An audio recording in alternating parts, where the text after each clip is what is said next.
Okay, as you see, I was on my Instagram for Roho Chief Clothing, and I'm clicking on my online clothing store.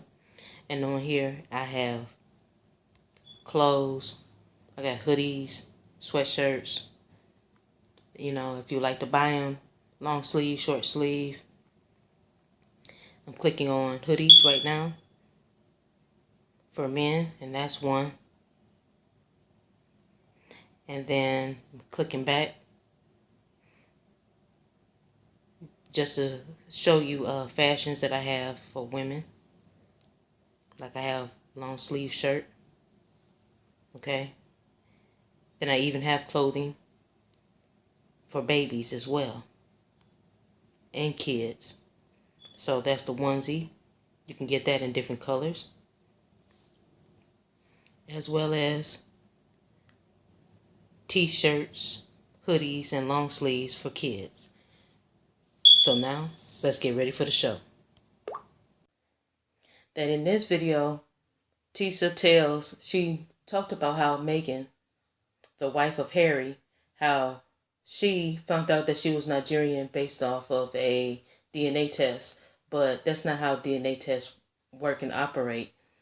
Because the thing of it is that DNA tests can't tell you what region, it can't tell you what tribe or country your ancestors really came from, because populations of people have moved around quite a bit in the last couple hundred of thousands of years and millions of years. Okay? And it's from people that's from a particular area and that been in that area for a certain amount of time. So, and that's why they say that DNA, it can't tell you what your race is, and it can't tell you what your ethnic group or ethnic groups that you descended from. She was of Nigerian heritage after taking a DNA test. I don't believe that it can really clearly identify what nation you're from. No, DNA test can't. It cannot. Can identify whether you have certain genetic traits that might be from North America, like Canada, or might be from South America as well, right? Right. Yeah. So if you really want to learn about your history and heritage, you have to do that genealogical research. Estimate. To say that pie chart or that graph that you get that breaks down your ethnicity, to say that that's an estimate would really be an understatement. It's called an estimate for a reason.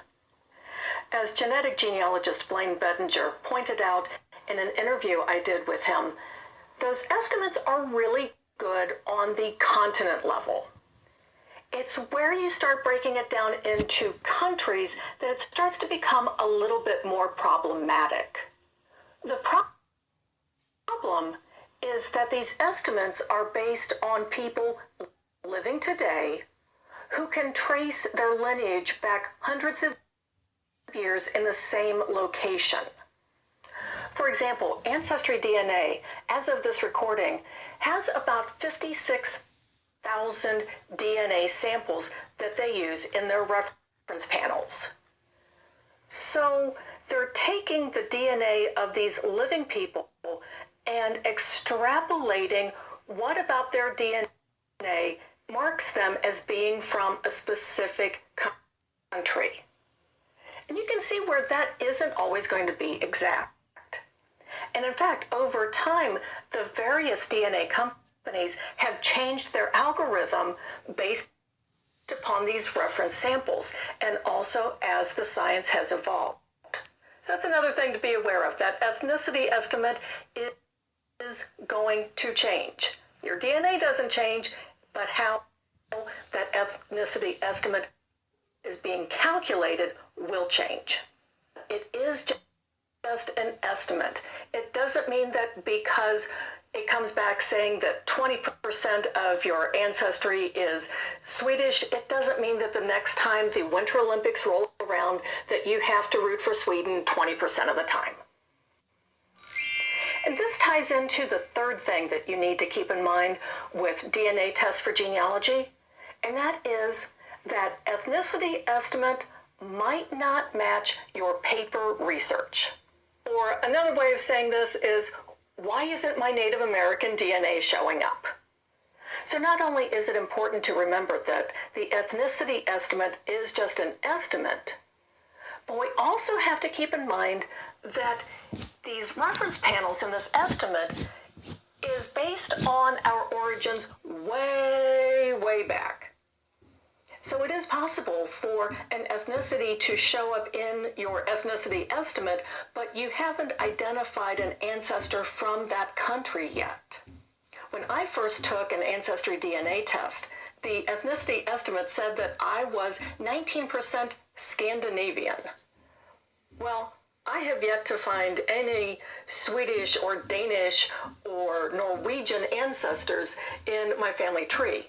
And Ancestry has changed the algorithm. I lost quite a bit of... This is on the Scottish side.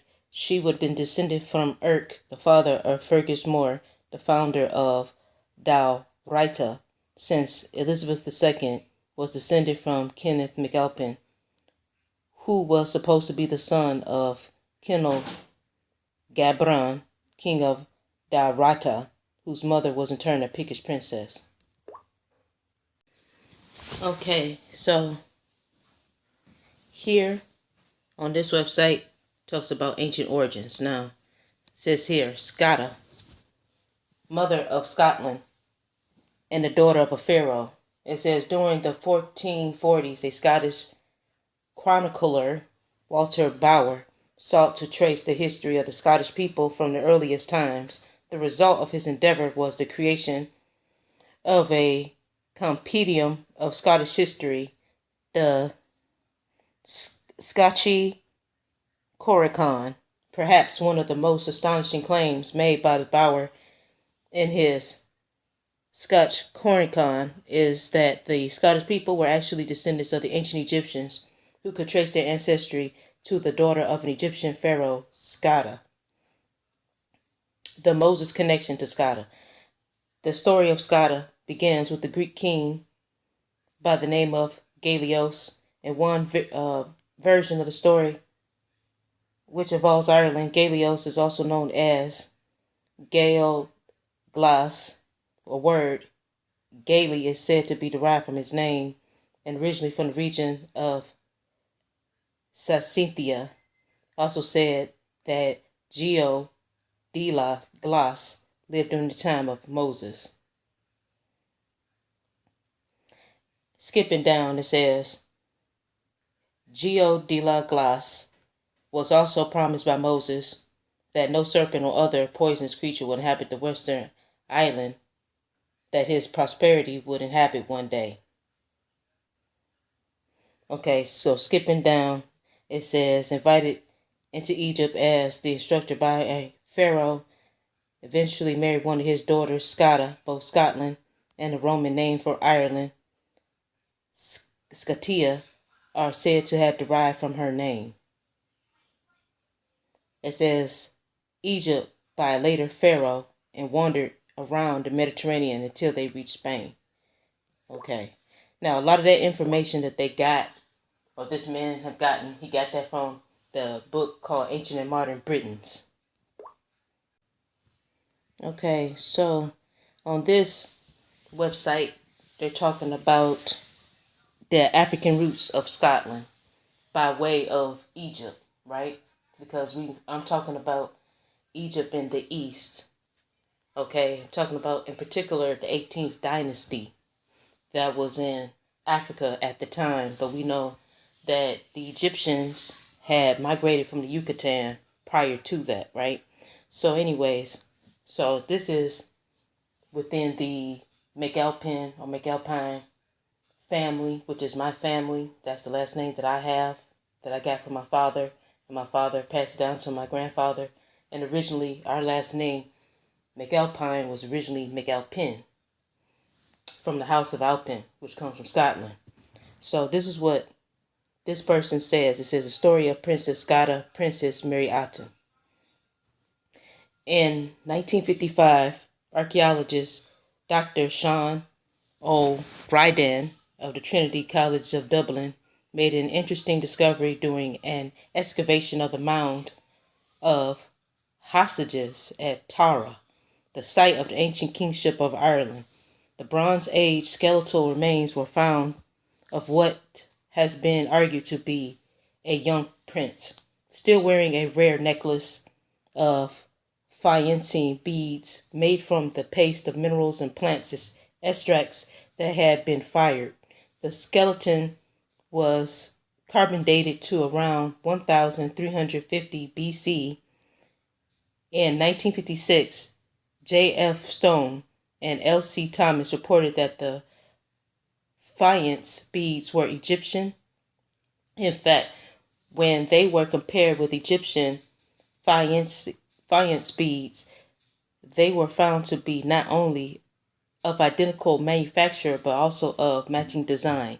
The famous boy king Tutankhamun, entombed around the same time as the Tara skeleton, and the priceless golden collar around his mummy's neck was inlaid with the matching corneal blue-gray faience beads. An almost identical necklace was found in the Bronze Age burial mound at the North Molton, Devon. So burial mound, that's interesting because we know mound builders are in where? America, from America. And they're telling us that these mounds where this prince was found in Ireland. So that would be an American thing, a thing from an American culture. Okay, so let's carry on, right?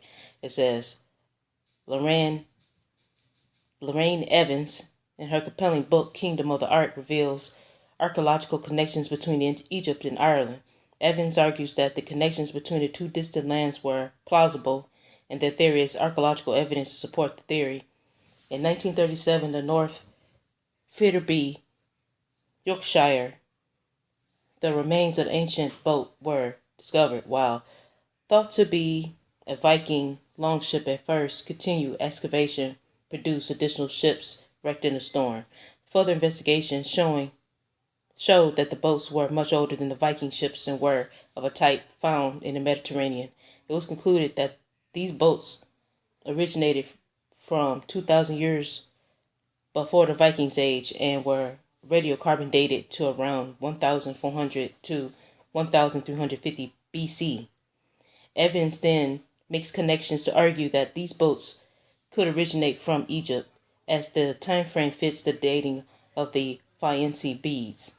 While investigating the origins of the people of Scotland in the Bauer manuscript, the Scotcharin, she discovers the story of Skada, the Egyptian princess and daughter of a pharaoh who fled from Egypt with her husband Galios.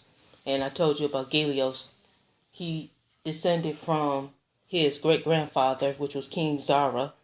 And King Zara came from the tribe of Judah. Okay, so that's Galios. He was the husband of Skada, which is Mary Aten, which is the ancestors of King Alpin, the father of Kenneth MacAlpin, from the house of Alpin, which is in Scotland. And this is the lineage of King Charles III. Okay, list of the oldest continuously inhabited cities. And then it says ancient Egypt, okay, continuously inhabited since 3273 BC. It says its settlement served as the capital of the first pharaoh of Egypt, Narmer. And the name of the city is Gurga. Okay, now look at the time frames. It's ancient Egypt. Then they have some other cities, right? And then when you look down, though, you go all the way down to Nigeria. The oldest city that's there in Nigeria is from 1000 AD. That's after Christ. So actually, ancient Egypt, the pharaohs of ancient Egypt, and basically, I would say that kingdom predates Nigeria. So taking it full circle, it's an honor for Meghan to be a princess of Nigeria, but the thing of it is, the higher rank of royalty would have came from her British ancestry because of the fact that it's tied in. So it ties into ancient Egypt, which is more ancient in antiquity, and because ancient Egypt is more ancient than the kingdom of Nigeria and the nation of Nigeria, actually the British royalty that Meghan received from her father would actually be of a higher rank, right? And that's probably the reason why King Charles III, since he knows this about his genealogy, that's the reason why he probably acts like his royalty is superior to other people's royalty, right? So anyways, but though that doesn't make that right for him to act that way towards other people. But anyways, the point of the matter is that DNA can't prove your descent from a certain royal house or nation or tribe or even a clan for that matter, because human beings moved around constantly. So the only way that you can prove your descent from a royal house or nation, tribe, or clan is by genealogy, genealogical records of basically records stating that this person descended from this person, and that will prove your real bloodline and your pedigree. If you haven't already, please drop me a like and also subscribe to my channel and hit the notification bell so you know when I drop a new video. Thank you.